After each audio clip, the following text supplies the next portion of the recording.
Yeah. I'm just curious, the episode I did, thank you, where... It was one of the better episodes. Which one was that? I don't where remember that one. it ends with me having sex with him. In her car. In my car. That's her car. Welcome to Basic Cable. Yeah, Basic Cable. Basic Cable. Like, Ruxin's car is Jeff's car. Shiva's car was my car, which we reused as Russell's car. and I have to tell you, what happened was that day is Jeff and I had gotten a new puppy, the dog on the book, and he wouldn't pee downtown the day that we were shooting, and you guys were banging it in the back of my car. You're welcome. And nobody told me that the dog hadn't peed, so they put the dog in my car at 3 o'clock in the morning after we shoot that scene. And the next day, my car smells disgusting.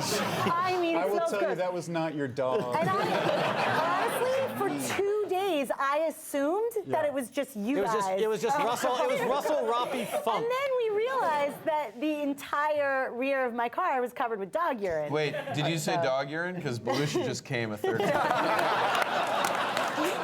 Other questions? Yes, sir. So just as Curtis Painter and Pierre Garçon are now lighting it up today, how do you guys manage to incorporate what's going on in the actual NFL so quickly into the show, or do you have to sort of anticipate things happening, things like that? First of all, we'd like to incorporate what's happening in the NFL to this panel. I know, I don't have Wi-Fi. I haven't looked. I'm on a goddamn panel right now. I know. Can someone please tell me how many points Joseph Adai has I'll gotten check tonight? in a second. Hold on. Please let me know. Nothing. Squat? Curtis Painter, just like He's got 40 yards. He's got 10 carries for 40 yards. Oh, the winner! Suck it! How can Joseph and I not put up winning. 8 points with a fucking quarterback out? I mean, are you kidding me? He put up 4. He's It's a got good 4. day. It's a Got a quarter day. left to go. I got a quarter left? Oh, it's not over yet then. Meanwhile, Pierre Garçon has 146 yards and 2 touchdowns. Really? I'm glad you've been paying attention to the panel.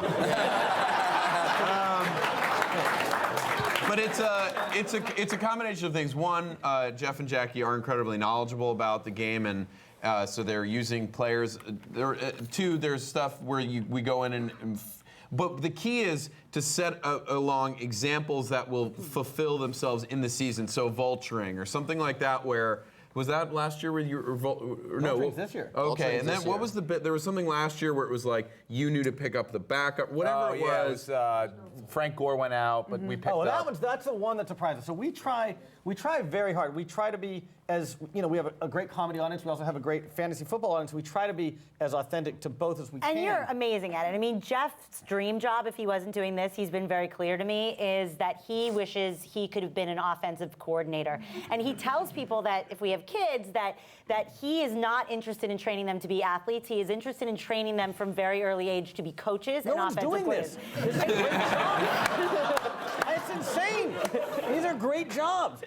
And you don't have to be that smart. But they literally... There's very little stress, too, which is great. Yeah. I mean, I'll plug. Jeff is going to start on his first day tomorrow as a guest commentator on the NFL podcast with Rich Eisen, because he knows so much about football. And so, the Glenn Coffey example you'll describe, but also some of these things, people go, Jesus, how did they get it right? He really, it's watching football with him, he's saying it before the announcer. Can I call bullshit for a second?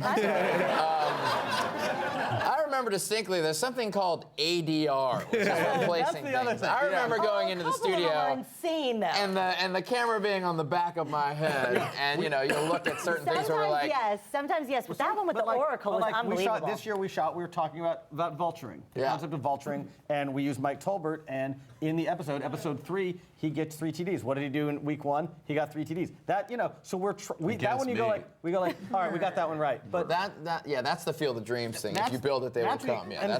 But it is hard. It's like if you were doing an episode of Battlestar Galactica and you had to actually explain how the Cylon Raider works, like to like people physicists. You just sometimes we're just guessing, and sometimes we always have like they're saying back of the head, and every time we shoot people's computers and we see their roster and all that stuff, we also shoot it green screen so that we can go in and change it if we really need to, if someone's injured and out. But we try very hard. The characters on the show have a league, and they all have their teams, and we know who's on their teams, and we know, even though we're shooting it in July, we're shooting, week 7, and who's playing who. And you have our lineups on your clipboard while we're shooting. Jeff has a lineup, and we'll be like, Well, because season 1, I remember someone took a screen grab of the original draft board and was like, if this was real, no, excuse me, if this was real. But it makes and it we're like, really. shit, they're actually watching. Why on earth would you pick so-and-so in round 1? That's Yeah. bullshit. But it makes it really complicated because we try to do as much of we try to actually have the league of these characters on the computer when we're shooting it, so you can get in front of it and treat it around. Like episode 2 of last year when Mannequin Andre and Pete went in when you had Sophia strapped to the bed and they're passing the thing back and forth. That had to really work. So we have to make our own league, which we're sort of doing is in a really fast way, but it's worth it. And being able to ADR and get like Steve Johnson at the end of last year, long after when we shot it, Steve Johnson didn't even exist. We talked Lee Evans, and then we replaced him with Steve. Yeah, so we are trying as hard as we can to make sure it's accurate. And it's seamless.